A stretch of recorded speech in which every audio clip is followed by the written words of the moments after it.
ça me fait vraiment très plaisir de revenir sur YouTube. Ça fait si longtemps. Si vous me suivez sur Instagram, vous savez pourquoi j'avais pas trop de temps à consacrer à YouTube. En fait, j'ai emménagé avec mon chéri dans notre nouvelle maison.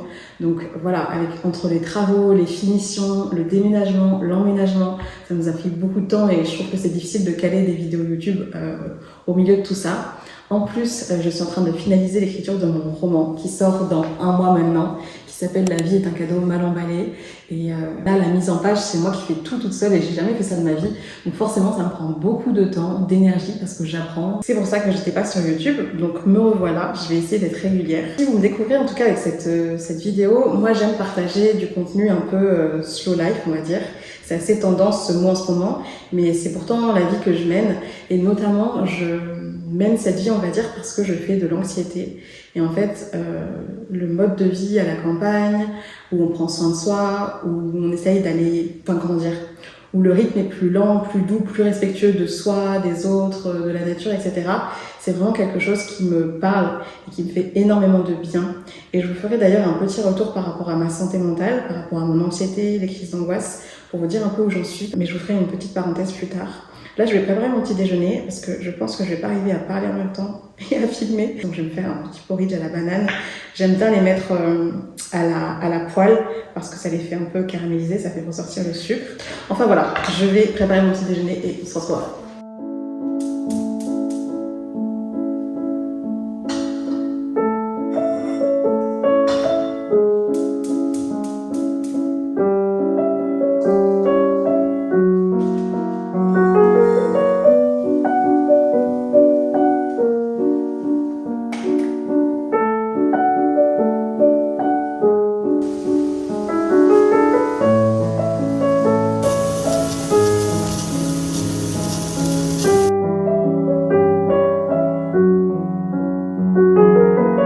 Habituellement, je mets du sirop d'érable, mais c'est vrai que j'essaie de diminuer le sucre parce que j'en mange beaucoup trop et ça participe notamment à mon acné.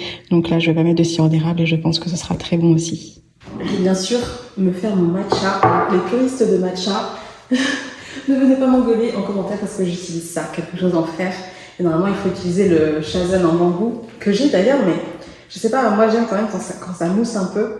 Donc c'est vrai que j'utilise ça parce que je trouve que l'intensité du coup est plus grande, donc ça fait un peu plus mousser.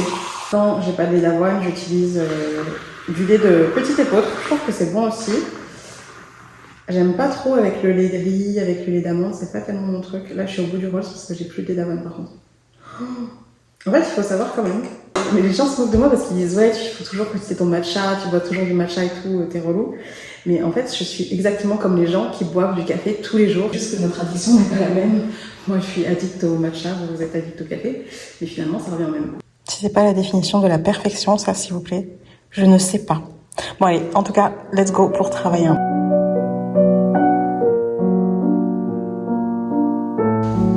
voilà le petit endroit où j'adore travailler parce que c'est... En fait, il n'y a pas beaucoup de bruit ici, je trouve que c'est cocoon. Le canapé qui vient de chez Habitat, il est incroyablement confortable. Et en fait, je l'ai eu en gifting sur Instagram, donc je suis pas du tout payée ou quoi pour en parler sur YouTube. Mais si je dois vous recommander un canapé, celui-ci, c'est vraiment un sans faute. Je sais pas si on se rend bien compte, mais vraiment... En termes de confort, je pense que j'ai clairement jamais eu un canapé aussi bien. Et finalement, c'est vraiment l'endroit où je passe le clair de mon temps pour travailler sur mon livre.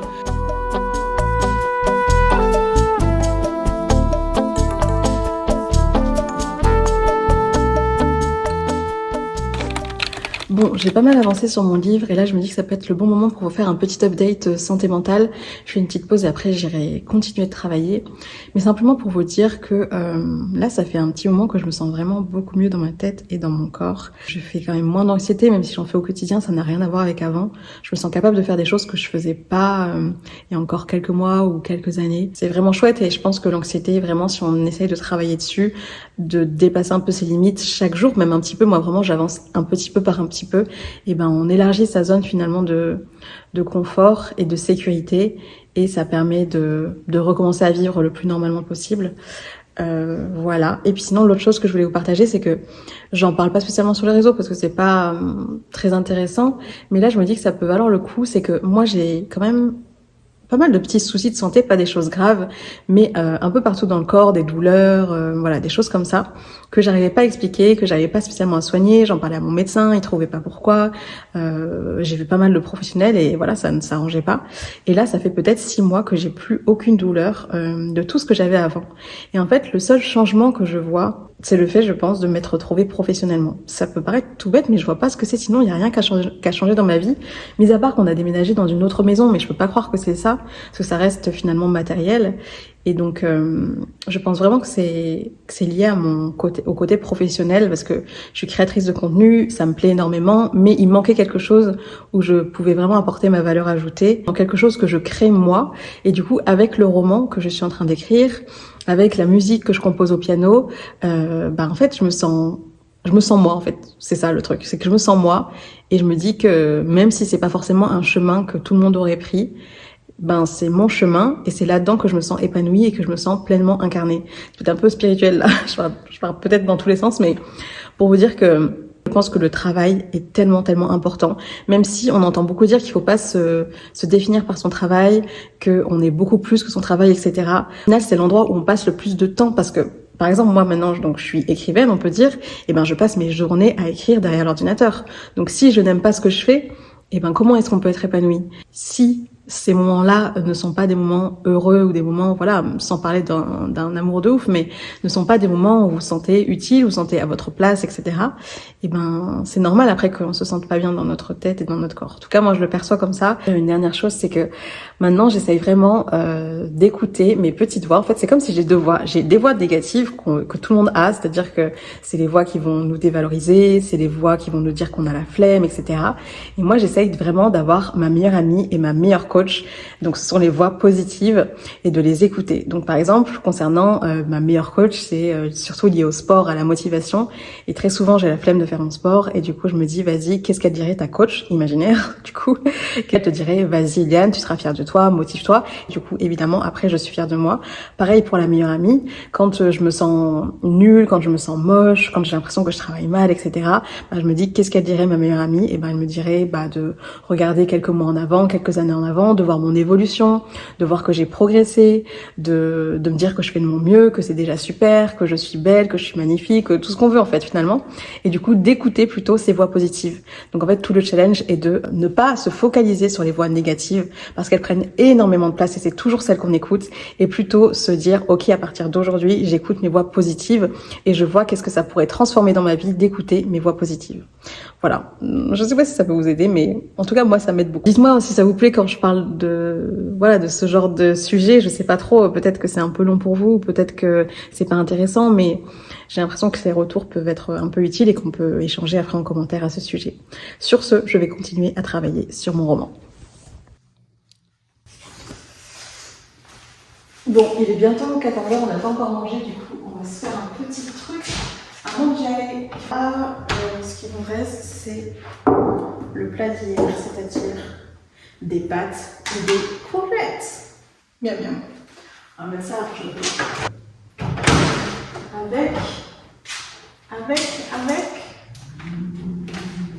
petit chorizo à la poêle. Voilà. Petit plat, moi j'ai rajouté de la ricotta et un peu de pesto. Je pense que je vais même carrément mettre du parmesan aussi parce que je suis un peu folle. J'aime quand c'est gourmand, disons. Bon appétit. Non. Voilà, on a fini de manger, c'était très bon. Et d'ailleurs, je voulais vous dire quelque chose par rapport à l'alimentation. J'ai lu récemment que les Japonais préconisaient de manger jusqu'à 80% de leur niveau de satiété, de notre niveau de satiété. Et du coup, j'essaye de faire ça maintenant et je sens que ça me va beaucoup mieux. Parce que moi, j'ai tendance, il faut savoir que je suis quand même gourmande, que je mange beaucoup, je me resserre tout le temps, je mange des desserts à chaque repas. Et après, je peux me sentir du coup très lourde et avoir du mal à digérer. Et maintenant, j'essaye de faire attention et je digère beaucoup mieux. Je me sens légère à la fin du repas, j'ai plus d'énergie et je trouve que ça change vraiment tout. Donc voilà, si jamais vous connaissez pas cette façon de faire, je vous la partage. Et je pense qu'on peut vraiment s'inspirer des Japonais sur tout ce qui concerne l'alimentation parce que vraiment, ils sont tellement attentifs à faire du bien à leur corps qu'il y a plein de petits tips qu'on peut piquer chez eux pour essayer de se sentir mieux dans son corps, dans sa tête. Donc voilà. Et je me disais que ça peut être le bon moment pour vous jouer mon morceau de piano que j'ai composé. Alors je pense que je vais l'appeler Les Heures Dorées. Le nom ne vient pas de moi. En fait, j'ai demandé sur Instagram à ma communauté de me proposer des titres parce que j'avais déjà joué. Et donc il y a une personne qui m'a proposé le titre Les Heures Dorées et je trouve ça tellement beau déjà, et puis surtout je trouve que ça va vraiment bien avec la mélodie qui est un peu mélancolique. Il y a un côté un peu nostalgie. Soyez indulgents parce que je peux me tromper quand je m'enregistre, souvent ça me stresse un peu donc je peux me tromper, mais voilà, je vais vous jouer ça. J'espère que ça vous plaira. Merci beaucoup à Ava qui a trouvé ce titre pour la chanson.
Voilà, dites-moi ce que vous en pensez. Je suis timide.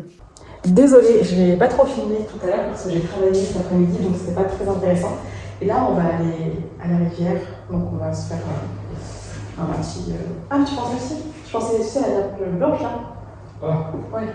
Elle est sur la voie gauche. On va se faire un petit melon. Donc on va prendre un melon et des petites serviettes, voilà, tout simple. Puis au moins, ça me fera prendre un peu l'air. Et puis, donc, je vais vous montrer parce que on est quand même dans une région qui est très sympa. Donc ça vaut le coup des fois d'aller se promener un peu. Ça, c'est un petit tote bag Nubiance que j'avais eu en gifting avec des produits. Et franchement, il est nickel pour les après-midi, on va dire piscine et tout. C'est parfait. Mais le melon, il a l'air pas terrible. J'ai l'impression qu'on l'a laissé trop longtemps sans manger. On va voir. C'est parti la pistache.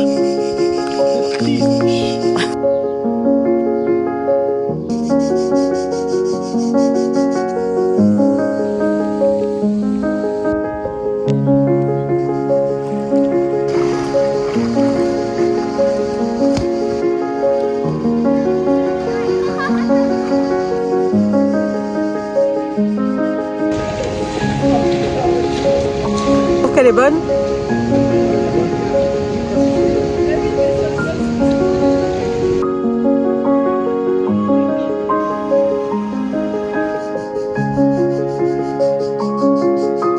Voilà, on est rentré de la baignade, on a pris une petite douche et là j'ai fait les smoothies. Je vais vous montrer un peu la recette. L'équivalent de 2 bananes congelées, on met une pomme, on met 4 dattes à peu près. On met un peu de lait, mais ça peut être du lait végétal aussi. Et puis après, un peu de protéines. Et franchement, c'est trop bon. Tout simple, mais très bon. Voilà ce que ça donne. Et maintenant, on va mettre à blinder. Et voilà les 2 petits smoothies pour bien terminer la journée. Avec, je vous ai pas montré, mes chats. Ita. Coucou, moi Ita. Ita, ça va? Ça va mon cœur? Et toi, Ivy, ça va? Oui. Oh, mon cœur d'amour. En tout cas, je pense que je vais finir le vlog ici. Je suis un petit peu fatiguée. Mine de rien, j'ai beaucoup travaillé. Et puis le soleil, là, en fin de journée, ça m'a tapé sur la tête. En tout cas, j'espère que ce petit vlog vous aura plu. Je vais essayer de filmer chaque semaine un petit vlog ou alors une vidéo avec une thématique. Si vous voulez que je réponde à des questions ou si vous avez des idées de vidéos, n'hésitez pas à me dire. Je suis ouverte à vos propositions. J'espère que ça vous a plu et je vous dis à la semaine prochaine. Ciao, ciao!